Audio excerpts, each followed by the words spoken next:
Le meilleur moyen de progresser en vidéo, c'est tout simplement de pratiquer. C'était la phrase d'introduction de notre précédente vidéo, le duel de vidéastes. Et dans cette vidéo, l'idée c'est un petit peu de vous montrer les dessous de la post-production, mais de la manière assez simple, assez rapide, assez intuitive, pour pas perdre trop de temps. Si vous voulez, il y a une version longue qui existe où je remonte la vidéo de A à Z, mais là l'idée c'est plus de vous montrer comment grosso modo la post-production a fonctionné, en tout cas sur les scènes clés. C'est parti. Donc la première étape lorsque j'ai commencé le montage, et c'est un peu par là que je commence à chaque fois, après bien sûr avoir rangé les rushs et créé le projet, disons, c'est remixer la musique. Ça va être la première étape. Donc la musique avec laquelle je suis parti, je l'ai prise sur Artlist et je vous mettrai directement le lien dans la description.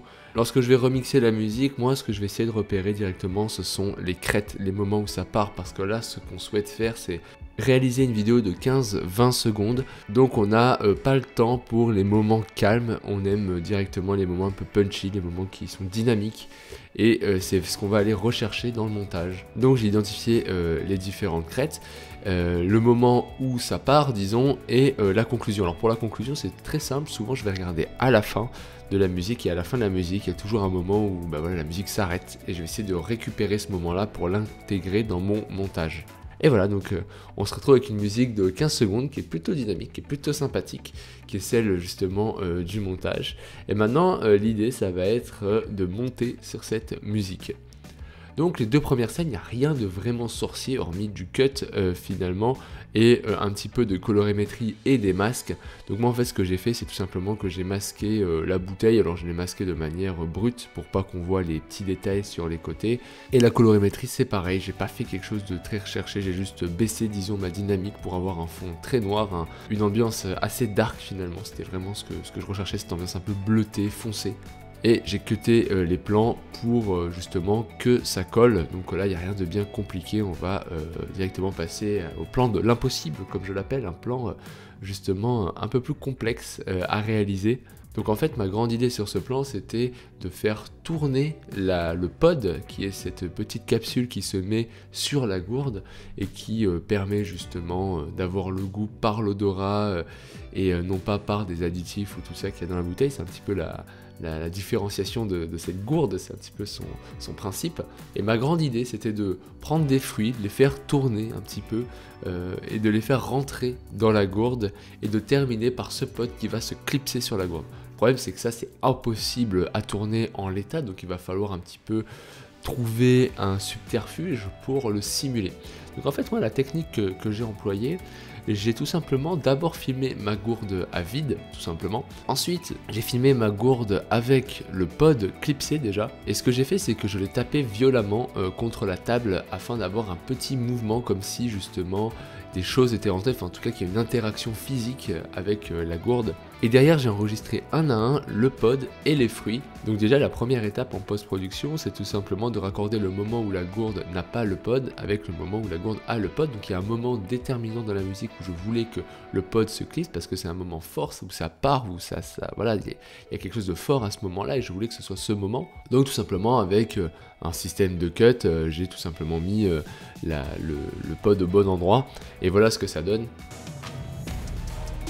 La grande idée derrière ça, c'est que nous on veut simuler ce mouvement, on veut simuler que le pod tombe. Donc la manière que j'ai trouvé de faire, c'est d'animer la position de la gourde à vide pour qu'elle monte. En fait elle commence hors image, en bas, puis je vais tout simplement la faire monter avec des images clés. Et ainsi on a cette illusion comme quoi c'est pas la bouteille qui monte, mais c'est bien le pod qui va descendre. Et je mets la partie où la gourde a le pod pile au bon endroit, donc voilà ce que ça donne. Ensuite, il faut animer le pod. Alors là, c'est là où c'est un petit peu le plus technique, un petit peu le plus long à faire. Donc l'idée c'est de prendre le rush original, donc du pod qui tourne. Nous allons imbriquer la séquence et l'idée c'est de venir animer en vitesse, avec des vitesses différentes, le pod pour justement simuler le fait qu'il tombe. Ensuite, on va masquer le pod de façon à avoir un fond transparent, le plus transparent possible. Et l'idée derrière, c'est d'animer la séquence imbriquée dans sa position, dans son échelle et dans sa rotation, afin vraiment de simuler ce mouvement. J'utilise également un effet qui s'appelle Basic 3D qui permet d'animer, comme son nom l'indique, de faire de la 3D basique. Et voilà la séquence finale une fois qu'on a fait tout ça. Ça fonctionne. Ensuite, j'ai fait exactement la même manip pour chacun des fruits, mais c'est vrai qu'en fait, à refaire, je mettrai peut-être pas les fruits, je mettrai juste le pod, et je trouve ça déjà super beau.